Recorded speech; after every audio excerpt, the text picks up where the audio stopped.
दोस्तों, मैं दिनेश कुमार गुप्ता। आज हम पढ़ेंगे अलंकार के बारे में।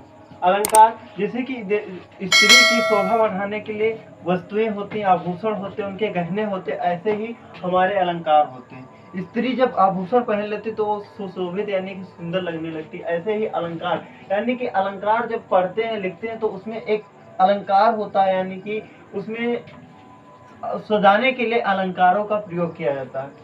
जैसे कि सबसे आसान तरीका इसे पहचानने के लिए सा है, सी है, सम है, समान है आदि इत्यादि शब्द आते हैं तो उसमें उपमा अलंकार होता है। इसकी परिभाषा यदि हम देखेंगे तो जहां दो पदार्थ या फिर किसी व्यक्ति व किसी वस्तु के समान दो भिन्न पदार्थों के समान गुणधर्म साधन से बताया जाए तो वहां उपमा अलंकार होता है। यानी कि समान यानी कि भिन्न वस्तुएं हैं और समान गुण बताया जाए, वस्तु अलग हो और समान गुण बताया जाए तो उसे ही क्या कहते हैं, उपमा अलंकार कहते हैं। क्या जैसे कि चमल कमल चरण कमल बंदो हर जाए, यानी कि चरण किसके समान है, चरण किसके समान, फूल के पुष्प के समान है। ऐसे एक एग्जांपल है, ये चांद सा रोशन चेहरा झील सी नीली आंखें। ये चांद सा रोशन चेहरा और झील सी आंखें चेहरे। अब देखो इसमें क्या आ गया, सी आ गया, यानी कि हमें आसानी से पता चल रहा है कि यहाँ पे उपमा अलंकार है। अब दूसरा एग्जांपल क्या है, चांद सी महबूबा मेरी कब मैंने सोचा था, हो तुम वैसी ही जैसे मैंने सोचा था। यानी कि देखो इसमें सी आ गया, क्या आ गया, सी आ गया ना। तो इसी जैसे कि इसमें आसान तरीका क्या है छाटने का, सा है, सी है, समान आज शब्द आए तो वहां पे क्या होता, उपमा अलंकार होता। तो हम समझ गए, ये चांद सा रोशन चेहरा झील से नीली आंखें और चांद से महबूबा तेरी कब मैंने सोचा था, हो तुम वैसी ही जैसे मैंने सोचा था। समझ में आया। अब देखो तीसरा एग्जांपल, पीपर पात सरिस मंडोला, यानी कि पीपर की पत्ती ऐसी जैसे कि मन उनका शीतल, पीपर पात सरिस मंड यानी कि शीतल ठंडी हवाएं होती हैं, ऐसे ही मन उनका डोल जाता है। समझ में आया।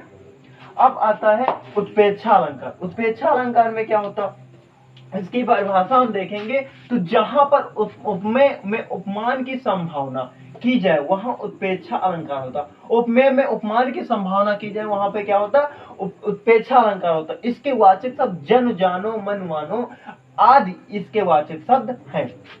अब इसका एग्जाम्पल क्या होगा, अब इसको पहचानने के लिए क्या, यदि देखो वाचक शब्द दिए हुए यहाँ पे, देखो यहाँ पर वाचक शब्द दिए होते हैं। अब देखो यहाँ पे जन जानो मनो मानो जो जानो। अब इसमें देखो एक एग्जाम्पल हम पढ़ेंगे तब पता चलेगा। देखो चित्रकूट जनु, अब देखो जनु आ गया, जन जहां देखो यहाँ पे जनु है, यहाँ पे जनु आ गया ना। तो यानी कि हमें स्पष्ट पता हो रहा है कि यहाँ पर उत्प्रेक्षा अलंकार है।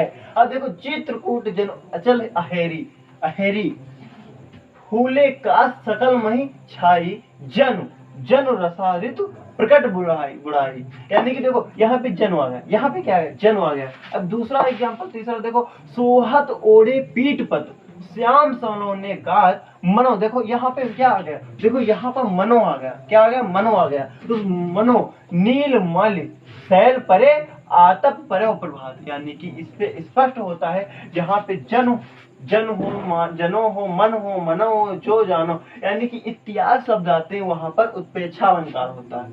यहाँ पे हालांकि यदि आप लोगों को पीडीएफ चाहिए तो कमेंट कीजिए और हमें बताइए, आप लोगों को पीडीएफ मिल जाएंगे। इतने स्क्रीनशॉट लीजिए, आगे नेक्स्ट वीडियो में बताते हैं। रूपक अलंकार, रूपक अलंकार क्या होता, हमने पढ़ा उत्प्रेक्षा अलंकार, उपमा अलंकार, उसमें अच्छे से समझ गए। अब हम पढ़ेंगे रूपक अलंकार। रूपक अलंकार में क्या होता है, जहां किसी व्यक्ति या किसी वस्तु या स्थान सादृश्य सहित भेद रहित आरोप हो वहां पर उपमान और उपमेय में कोई भेद रहित आरोप हो वहां रूपक अलंकार होता है।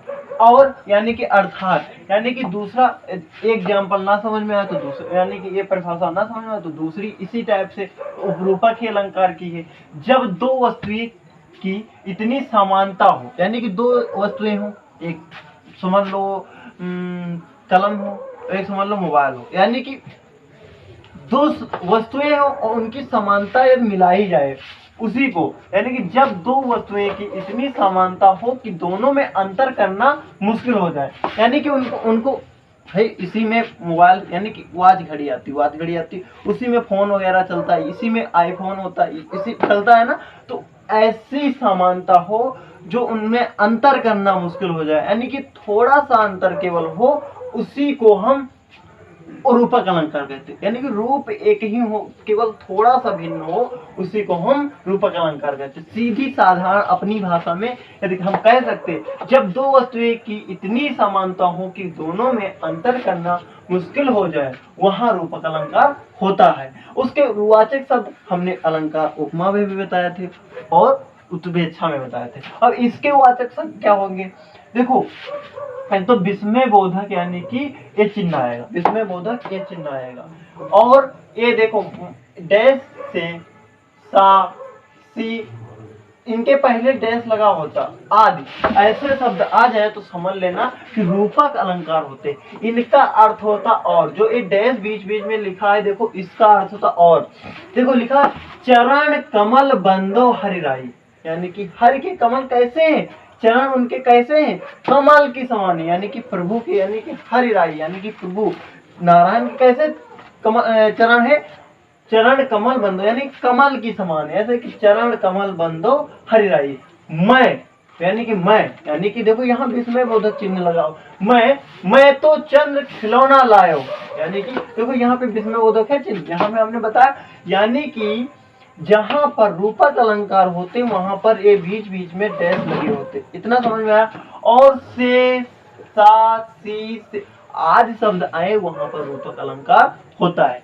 यदि दोहा में कोई आ जाए और डैश बीच में लगा हो तो समझ जाना है कि वहां पर रूपक अलंकार होता है। यदि विस्मय बोधक या तो चिन्ह लगा होता तो समझ जाना कि वहां पे रूपक अलंकार होता है। तो समझ गए ना, चरण कमल बंदो हरिराई, मैं तो चंद्र खिलौना लायो। हम उम्मीद करते हैं आप लोगों को बहुत अच्छा वीडियो लगा होगा। प्लीज सपोर्ट करिए, सब्सक्राइब करिए, ज्यादा से ज्यादा शेयर करिए। और यदि हिंदी की पीडीएफ आपको चाहिए तो हमें कमेंट करके बताइए, आपको हिंदी की यानी कि पूरी बुक के आपको पीडीएफ मिलेंगे। धन्यवाद।